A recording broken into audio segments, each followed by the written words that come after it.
డబ్బు, అనారోగ్యం, ఉద్యోగం, వ్యాపారం అప్పులతో బాధపడుతున్నారా? వెంటనే జేకేఆర్ గురువు గారికి కాల్ చేసి అపాయింట్మెంట్ తీసుకోండి.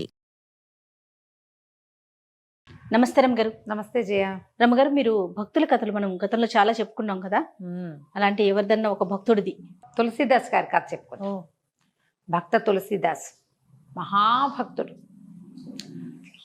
అయితే ఈయనట అయోధ్యానగరంలో, అక్బర్ కాలంలో అయోధ్యానగరంలో ఉన్నారని ప్రతీతి. అది అయోధ్యానగరంలో ఉన్నారని కొంతమంది అంటారు. హస్తినాపురంలోనే, హస్తినాపురం అంటే ఢిల్లీలోనే ఒక ప్రాంతంలో ఈయన ఉండేవారని. ఢిల్లీ ప్రాంతం అనుకుందాం. అక్బర్ ఆయన తీసుకుపోయాడంటే అయోధ్య అయితే అంత సులువు కాదు కదా తీసుకోవడం. సో అయోధ్య అనుకోవద్దు, ఇక్కడ అనుకుందాం. కానీ ఆయనకి అపరిమితమైన రామభక్తి. వాల్మీకి రామాయణాన్ని ఎన్నిసార్లు చదువుకున్నారట. చదువుకుని పురాణం చెప్పేవారు. అయితే ఈయన పురాణం చెప్పేటప్పుడు ఒక దేవాలయం ప్రాంగణంలో రామాయణం చెప్తుంటే ప్రజలంతా వచ్చిన వాళ్ళు వింటుండేవారు, చెప్పుకుంటుండేవారు. ఆయనకి నోరు ఎండిపోతూ ఉండేది. లేకపోతే ఒక భక్తుడు, ఒక ఆయన ముసలాయన ఆజానుబాహు కానీ వంగిపోయినట్టు ఉండేవాడు. ఒక చిరిగిపోయిన అంగి, ఒక ఉత్తరీయం ఒకటి కప్పుకుని వచ్చేవాడు. ఆయన వచ్చి మహాభక్తి శ్రద్ధలతో వినేవాడు కూర్చుని. ఈయనకి నోరెండిపోతుందని చెంబుతో నీళ్లు తెచ్చిపెట్టి, బాబు దాహం పుచ్చుకుని చెప్పండి అనేవాడు. ఈయన మంచినీళ్ళు తాగేవాడు. అయితే రోజు ఏం చేసేవాడు, ఆ నీళ్ళ చెంబు పురాణం అయిపోయాక ఆ చెంబు చేత్తో పుచ్చుకుని వెళ్తూ ఆ దారే పోతూ ఒక రావి చెట్టు మొదట్లో ఆ నీళ్లు పోసేసి వెళ్ళిపోయేవాడు. చెంబు జల్లగా చెంబు ఈ ముసలి భక్తుడు ఆయన ఉన్నాడుగా, ఆయన పెట్టేవాడు. ఆయన ఎంత భక్తిగా శ్రద్ధగా వినేవాడో. రామాయణం అయిపోయాక కనపడేవాడు కాదు. ఆయన దాన్ని ఆయన వెళ్ళిపోయేవాడు. మొదలు పెట్టంగానే వచ్చి కూర్చునేవాడు. బాగా ముసలాయన రోజు మంచినీళ్ళు పొయ్యిగా ప్రతిరోజు నీళ్లు పట్టుకొచ్చి పెట్టేవాడు. తాగి ఒకరోజు ఏమైంది, రావి చెట్టు మొదట్లో నీళ్లు పోసి ఈయన వెళ్ళిపోతుంటే ఆ చెట్లో నుంచి హుమ్ అని ఒక శబ్దం వచ్చి ఓ బ్రహ్మరాక్షసుడు ఒక ఆయన వచ్చి నుంచున్నట్టు. వచ్చి నుంచుని కేకలేశాడు. ఈయన కంగారు పడ్డాడు. ఎవరినైనా, ఏమినైనా, నువ్వెవరినైనా అంటే, బాబు నీలాంటి పండితుణ్ణి, కొన్ని చేయకూడని దుష్కృత్యాల వల్ల నాకు బ్రహ్మరాక్షస జన్మ వచ్చింది. మరి ఈ చెట్టుని ఆశ్రయించుకున్నాను. ఎప్పుడు ఎండిపోతున్నా, దాహంతో అలమటించిపోతున్నాను నేను. రోజు నువ్వు చెప్పే నీళ్ళు తెచ్చిపోసి మరి నన్ను దాహం తీర్చావు. నీకు ఏదైనా వరం ఇస్తాను, కోరుకోనాయన అన్నాడు. అనేసరికల్లా ఈయన అట్ట తులసీదాసు, నాకేం వరం కావాలి బాబు, ఎన్నేళ్ల నుంచో రామాయణం చదువుకుంటున్నా, ఎంతకాలం నుంచో పురాణం చెప్తున్నా, రామదర్శనం కావాలి నాకు, భగవద్ దర్శనం లభించలేదు, సాక్షాత్కారం కావాలి. ఇప్పుడు నేను కథ చదువుకుంటా, ఒక బుద్ధిలో ఒక ఆనందం కలుగుతుంది నాకు, చెబుతా, చెప్పినప్పుడు మహాద్భుతంగా ఆనందంగా ఉంటుంది. కానీ నేను కంటితో మాంసనేత్రంతో భగవంతుడిని చూడాలని నా కోరిక, దర్శనం లభించాలి, నాకు నిదర్శనం కావాలి, ఇదిగో దేవుడు ఇక్కడికి వచ్చాడు అని మనకు తెలియాలి కదా ప్రజెన్స్ని మనం తెలుసుకోవాలి. ఇది భగవంతుడి వల్లే జరిగిందని. అది నాకు కావాలి నాయన, రామదర్శనం ఇప్పించు తండ్రి అని అడిగాడు. నిర్ఘాంతపోయాడు బ్రహ్మరాక్షసుడు. ఎంత భక్తుడివి నాయన నువ్వు, ఐహికమైన ఏ కోరికలు లేవా నీకు? అయినా రామదర్శనం చేయించగలిగేంత సత్తా ఉన్నవాడిని కాను నేను, కానీ ఆ దర్శనం చేయించగలిగే మహానుభావుని చూపించగలను నీకు. ఓహో అనగానే తులసీదాస్ గారు ఆశ్చర్యపడి, నిజమా, ఎవరో చెప్పు అన్నాడు. అనేసరికల్లా, రోజు నీకు దాహానికి మంచినీళ్ళు ఇస్తున్నాడే హనుమ, ఆంజనేయుడు, ఆయన వచ్చి పురాణం విని నీకు మంచినీళ్ళు ఇస్తున్నాడు. నువ్వు రోజు చూసే వృద్ధుడే నాయన ఆంజనేయుడు, ఆయన పాదాలు పట్టుకో, ఆయన నీకు రామదర్శనం చేస్తాడు. సాక్షాత్ భగవద్ దర్శనం చేయగలిగిన వాడు, భగవంతునితో కలిసి కొంత ప్రయాణం చేసినవాడు, ఆయన చిరంజీవిత్వాన్ని పొంది ఆయన నామస్మరణతోటే ఉండేవాడు. ఎక్కడ రామనామం ఉంటే అక్కడ ప్రత్యక్షమయ్యేవాడు. పురాణం బాగా చెప్తున్నావు కాబట్టి రోజు వచ్చి వింటున్నాడు నాయన అని చెప్పేసరికల్లా ఆనందం పట్లేక తులసీదాస్ గారు గట్టిగా పాదాలు పట్టుకున్నట్ట బ్రహ్మరాక్షసుడు. ఆనందానికి తనకు రోజు తను చూసే ముసలాయన ఆంజనేయుడు అనే గమనం లేదు. ఇప్పుడు కదా తెలిసింది. సాక్షాత్తు ఆంజనేయుడు వచ్చి నేను చెప్పే పురాణం వింటున్నాడంటే నా జన్మ ధన్యమైపోలేదు. అయ్యా ఎంత మంచి మాట చెప్పావు నాయన అని కాళ్ళు పట్టుకునేసరికి అంతెత్తున ఎట్టా ఉన్నాడు, తాడెత్తునున్నాడు, నల్లగా ఇంతంత మిడిగుడ్లు, కోరలు, తుప్ప జుట్టు, ముళ్ళపొదలాగా ఉంది తల, అంతాకారము పోయి మహాద్భుత సౌందర్యవంతుడైన గంధర్వుడు ఒకడు ప్రత్యక్షమయ్యాట అక్కడ. ఆయన చాలా సంతోషంతో, నాయన రామభక్తుడివైన నీ పాదాలు చేతులు తగిలేసరికి నాకు మా జీవితం మారిపోయింది, నా శాప విమోచనం అయిపోయింది. హనుమని ఆశ్రయించు, రామదర్శనం కావలసిన వాడు ఆంజనేయ స్వామిని పట్టుకోవాలి, ఆయన స్వయంగా నీ దగ్గరకు వస్తున్నాడని చెప్పాడు. పైగా మంచినీళ్ళు ఇస్తున్నాడు రోజు. చూడండి, ఆంజనేయ స్వామి చేతి నీళ్ల వల్లే ఈ రావి చెట్టుకి అలాంటిది వచ్చింది. ఆయన ఇస్తాడు నీళ్లు, ఈయన కాసిన దాగే చెంబులో మిగిలిన నీళ్ళు తీసుకెళ్ళి అక్కడ పోస్తున్నాడు. ఈయన భక్తి, ఆయన అనురక్తి రెండూ తోడైనాయి. ఆయన పరమప్రీతిగా రామాయణం పట్ల ప్రీతితోటి ఆయన ఇస్తున్నాడు నీళ్లు. దాంతో సరే ఈయన ఏం చేశాడు, మర్నాడు మళ్ళా ఇది చేసేటప్పుడు, పురాణ శ్రవణం చేసేటప్పుడు ఆయన మంచినీళ్ళు తెచ్చిపెడితే ఆయన పట్ల పరమప్రీతిగా చేసి చూసుకుని ఇట్లా శ్రవణ అవ్వగానే పరిగెత్తుకుంటూ వెళ్ళి ఆయన కాళ్ళు పట్టుకున్నాడు. ఆయన నన్ను కరుణించు, నువ్వని తెలుసుకోలేకపోయాను అజ్ఞానిని, రామదర్శనం చేయించు, నువ్వే ఏ స్వామిని ఎట్లా కంటితో చూసావో అట్లా చూసేలాగా నాకు చేయవా అని అడిగాడు. అడిగితే ఆయన చాలా సంతోషించి, భగవంతుడు తప్పకుండా నీకు సాక్షాత్కరిస్తాడు అని చెప్పాడు. తనని హనుమాని గుర్తించినందుకు సంతోషపడి, నీ యొక్క భక్తే దీనికి తార్కాణము, అందుకని నువ్వు నన్ను తెలుసుకోగలిగావు, నీకు దర్శనమిస్తాడు స్వామి అని చెప్పాడు. చెప్తే ఆ రోజు రాత్రి ఈయన ఆనందంతో తేలిపోతూ వెళ్ళాడట ఇంటికి. రాత్రి అసలు నిద్రే పట్ల సంతోషంతో. ఒక తెల్లవారుజామున నిద్ర పట్టేసరికల్లా స్వప్నంలో సీతారామ లక్ష్మణులు కనిపించారు. నీకు నన్ను చూడాలనుంది కదా, అందుకే వచ్చానన్నాడు. కాసేపు పిచ్చాపాటి మాట్లాడారు. పురాణం బాగా చెప్తున్నావు, అది బాగా చేస్తున్నావు, అన్నీ మాట్లాడుకున్నారు. కులాసాగా కబుర్లు చెప్పుకున్నాడు స్వామితోటి. అక్కడి నుంచి సీతాదేవిని, మనం వచ్చిన విషయం చెప్పలేదు, మీరు చెప్పండి తులసీదాసుకి అని చెప్పిందట. సీతమ్మ వారి ప్రేరణతోటి రాముల వారు ఏం చెప్పారంటే, వాల్మీకి రామాయణం నువ్వు చదువుకున్నావు, ప్రజలు వాల్మీకి రామాయణాన్ని చదవలేరు, పురాణాన్ని వింటున్నారు, ప్రజలంతా చదువుకునేలాగా హిందీలో దేశ భాషలో రామాయణాన్ని రాయమని రాముల వారే స్వయంగా తులసీదాసుకి చెప్పారట. ఇది జరిగిందో లేదో తెలీదు, ఇది ఒక కథ. ఆయన అలాగేనని హిందీలో రామాయణాన్ని, రాముల వారి ఆజ్ఞ, సీతాదేవి స్వయంగా ప్రేరేపించి చెప్పించింది, రాయాల్సింది. మర్నాటి నుంచి ఆయన రామాయణం హిందీలో రాయడం మొదలుపెట్టారు. దేశ భాష, ఆ దేశపు భాష ఏంటి ఆ రోజుది, పూర్తి స్థాయి హిందీ కాదు, దాన్ని అవధి అంటారు, ఒక లోకల్ ఈ భాష అన్నమాట అది. దాంట్లో రాయటం మొదలుపెట్టారు.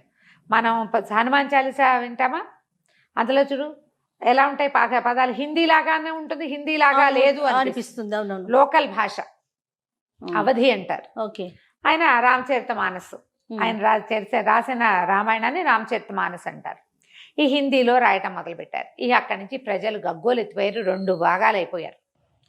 మహాద్భుతమైన రామాయణాన్ని అందిస్తున్నాడని సంతోషించే వాళ్ళు కొందరు, ఈ రామాయణాన్ని సంస్కృతంలో ఉండవలసింది వాల్మీకి రాసింది, ఈయనలా తన భాషలో రాసేసుకుంటాడు, అదట పనికి రాదనే వాళ్ళు ఇంకొంతమంది. నానా యుద్ధాలు జరిగినాయి. కానీ ఆయన మాన్ల. రాముడి ఆజ్ఞ, రామాజ్ఞ శిరోధార్యం, అది దాన్ని తీయడానికి వీల్లేదు. ఆయన రాస్తూ ఉండేవాడు. రాస్తుంటే ఒకనాడు ఆయన ఒక చిన్న ఆశ్రమం, కుటీరం లాంటిది నిర్మించుకుని రాసుకుంటున్నాడు. కొంత మటుకు రాశాక ఇంచుమించు కిష్కింధకాండ దాకా వచ్చారు. ఒక అమ్మాయి లోపలికి వచ్చి దండం పెడితే ఈయన అన్నాడు, అమ్మ దీర్ఘ సుమంగళి భవ, సమస్త సన్మంగళాని భవంతు, పుత్రపౌత్రాభివృద్ధిరస్తు అని దీవించాడు. దీవించేసరికల్ అమ్మాయి భోరుమని ఏడ్చింది. ఏం పుత్రపౌత్రాభివృద్ధి తండ్రి, నా భర్త మరణించాడు, మీరు గొప్పవారు, మీరు దర్శనం చేసి వెళ్తే అతనికి సద్గతులు లభిస్తాయని నమస్కారం చేయటానికి వచ్చాను అన్నది. అనగా నేను నిర్ఘాంతపోయాడట తులసీదాస్. అమ్మ రామాయణం రాస్తున్నాను, రామాజ్ఞ కాకుండా నేను ఒక్క వాక్యం కూడా మాట్లాడను, భగవంతుడు నిన్ను కరుణిస్తున్నాడు, నీ భర్తని ఇక్కడికి తీసుకురా అని చెప్తే అతని శవాన్ని లోపలికి తీసుకొచ్చారట. తీసుకొస్తే ఈయన ఆ రామాయణం రాస్తున్న చేతోటి కమండలంలో నుంచి కాసిన నీళ్లు తీసి అతని మీద చల్లి, రామాజ్ఞతోటి లేచి నెల కూర్చొని ఆయన అని చెప్తే లేచి కూర్చున్నట్టు అతను. బా, చుట్టుపక్కల జనమంతా ఆశ్చర్యపోయారట. భార్యాభర్తలు సంతోషంగా ఈయనకి నమస్కరించి వెళ్ళిపోయారు. ఈ ఢిల్లీలో కొంత భాగం అంతా ఇది ప్రచారంలోకి వచ్చింది. ఇంతలో ఏమైంది, అక్బర్ పాదుషా వారికి విషయం తెలిసింది. తెలిసేసరికల్లా, ఏమిటో నువ్వు తమాషాలు చేస్తున్నావుట, మనుషుల్ని బతికించి కూర్చోబెడుతున్నావుట, చచ్చిపోయిన వాళ్ళని బతికిస్తున్నావు ఏమిటని ప్రశ్నించారు. ఆయన్ని సముఖానికి పిలిపించారు. పిలిపిస్తే ఈయనేమన్నాడు, అదేం లేదండి, అలా జరిగింది, శ్రీరామ సందర్శనం వల్ల ఇలా లభించింది. అంటే రామ దర్శనమా, రాముడు వస్తాడా అన్నాడు ఆయన. వస్తాడండి, తప్పకుండా వస్తాడు. ముందు రోజు రాత్రి ఆ రోజు చీకటి పడింది, ఇట్లా వచ్చింది ఒక అమ్మాయి, నేను రాముని ఆజ్ఞ వల్లే ఆ అమ్మాయికి దీర్ఘసుమంగళిగా ఉండమని దీవించాను. ఇలా జరిగింది, రాముడే వాడిని బతికించాడు ఆ వ్యక్తిని. సరే అయితే ఆ రాముడిని పిలిపించి చూపించు నాకు అన్నాడు. ఎట పిలిపించి ఎట చూపిస్తారు? రామాయణం పూర్తయితే రామదర్శనం లభిస్తుందన్నాడు ఆంజనేయ స్వామి. సరే ఈయన ఏం చేశాడు, మరి ఇంకేం చేయలేకపోయాడు. అలాగే అన్నాడు, కానీ రామదర్శనం లభించినప్పుడు మీకు చూపిస్తానంటే ఆయన ఒప్పుకోవాలి. నువ్వు ఇక్కడే ఉండి రామదర్శనం చేయొచ్చు మాకు, ఆ రాముడు ఎవరినో చూపించాలి మాకు. ఆయన చచ్చిపోయిన వాళ్ళని బతికిస్తాడు. మనకు అదే కదా కావాలి, ఇక్కడ చచ్చిపోయిన వాళ్ళందరినీ బతికించుకుంటాం. వెటకారం వచ్చేసింది అందులోకి. ఆయన భక్తిలోంచి ప్రశ్న, భక్తి మీద ప్రశ్న వస్తే చివరికి వచ్చేది వెటకారమే. అలాగే జరుగుతుంది. ఇప్పుడు మనం కూడా చేస్తాం అట్లా. అవునవును. అది ఏ కాలంలోనూ దాంట్లో తేడా లేదు, ఏ కాలమైనా అదే. పైగా జనాలేమో ఈయన హిందీలో రాయటం మొదలుపెట్టాడు, ఆ హిందీ మాన్పించమని కొంతమంది ప్రబోధ అక్బర్ పాదుషాకి. ఆ రామదర్శనం ఏదో చేద్దాం, చేయకపోతే నువ్వు ఇది మానేయాలని పెట్టాడు ఆయన. నువ్వు నాకు రాముడిని చూపించకపోతే నువ్వు రాసేది మానేయాలి. ఈయనని బందికానాలో పెట్టారు. ఇందారిని ఈయన రాసుకోవటం మొదలుపెట్టాడు. రాసుకుంటూ, అయ్యా బందికానాల్లో పెట్టారు హనుమ, నన్ను నువ్వే రక్షించాలి. రామాయణం భగవదాజ్ఞ, రామాజ్ఞతోటి మొదలుపెట్టాం, నీ ప్రేరణ లభించింది దీనికి, నువ్వే నన్ను కాపాడు, ఈ రామాయణాన్ని పూర్తి, నన్ను కాదు రామాయణాన్ని పూర్తి చేయించమన్నాడు ఆయన. ఆయన దారిని ఆయన రాసుకుంటున్నాడు. తెల్లవారేసరికల్లా మొత్తం హస్తినాపురం అంతా, ఢిల్లీ అంతా కోతులు వచ్చేసాయి. ఆయన చూసుకోవటం మొదలుపెట్టాడు ఆంజనేయ స్వామి. కోతులు వచ్చేసాయి, పెద్ద పెద్ద కొండముచ్చులు, కూర్చొనివ్వవు, నుంచోనివ్వవు, తిన్నివ్వవు, తాగనివ్వవు, చెట్టు పుట్ట కాకు ఆలు ఏమీ బతకనివ్వలే. అక్బర్ పాదుషా గారు నిద్రపోతుంటే 4 మహావానరాలు ఆయన తీసుకొచ్చి వాడు నడి రోడ్డు మీద కూర్చోబెట్టినాయి ఆయన మంచాన్ని. ఏమి చేయలేకపోతున్నారు, కొట్టినా కోసినా ఏం లాభం లేదు వాటిని. ఇక పిచ్చి వెర్రి ఎత్తిచ్చేశారు. 4-5 రోజులు గడిచేసరికల్లా ఢిల్లీ అల్లకల్లోలం అయిపోయింది. కోతులే, ఏం లేవు, వానరాలు తప్ప మరొకటి లేదు. జనసంచారం లేకుండా పోయింది. బయట అడుగు పెట్టడానికి భయపడేలాగైంది. ఇళ్ల పెంకులు తీసేసి ఇళ్లలోకి వెళ్ళిపోతున్నాయి కోతులు. అసలు ఇంకా చిన్నవి లేవు, పెద్దవి లేవు, బిల్డింగ్లను లేవు, ప్రసాదాలను లేవు. రాజప్రసాదంలో కూడా వచ్చేసేటమే. ఇక మసీదు లేదు, గుడి లేదు, తేడా లేదు వాటికి. ఏం చెయ్యాలో తెలియలే. అయితే ఈ రాజుగారికి గురువుగారులలో కొంతమంది హిందువులు కూడా ఉన్నారు కదా, హిందూస్ కూడా ఉన్నారు, వాళ్ళు ఉన్నారు, వీళ్ళు ఉన్నారు. వీళ్ళలో ఏమన్నారంటే, ఆయన మహాభక్తుడు, ఆయన తీసుకొచ్చి ఇట్లా కూర్చోబెట్టారు, ఆయన జైల్లో పెట్టారు, అది దానివల్లే ఇది జరిగింది, మీరు మాట్లాడిన మరుసటి రోజున తెల్లవారేసరికల్లా వచ్చేసినాయి కోతులు చెప్పారు అని ఆయన్ని ఇది చేశారు. మరి ఏదో ఒక దానికి లొంగాలి కదా, మరి ఇప్పుడు దీనికి ప్రాయశ్చిత్తం ఏం చెయ్యాలి, ఏదో ఒకటి చెయ్యాలి కదా. సరే అక్కడి నుంచి ఈయనకి ఎక్కేశారు. మళ్ళా ఈయన దగ్గరకు వచ్చారు. కోతులండి ఊరంతా, అంటే ఆయన రాసుకుంటున్నాడు, ఆయన దగ్గర కోతులు లేవు. ఆయన నిర్ఘాంతపోయాడు, బయటకు వచ్చాడు. అక్బర్ పాదుషా కూడా వచ్చాడు. ఈయన బయటకు వచ్చేసరికల్లా మొత్తం పీకి పందిరేసిన కోతులన్నీ సైన్యంలాగా నుంచున్నాయి ఒకదాని వెనకాల ఒకటి. ఆయన ఏ దారిని వెళ్తే ఆ దారిని కోతులు పనులు మానేసి నిలబడి చూస్తున్నాయి. సంతోషం పట్టలేకపోయాడు. అందులో ఇంతవి అంతవి కాదు, పెద్ద పెద్దవి, చాలా పెద్దవి. ఈయన ఆనందంతో పులికించిపోయి, ఇదంతా వానర సైన్యం, రాముల వారి సేన.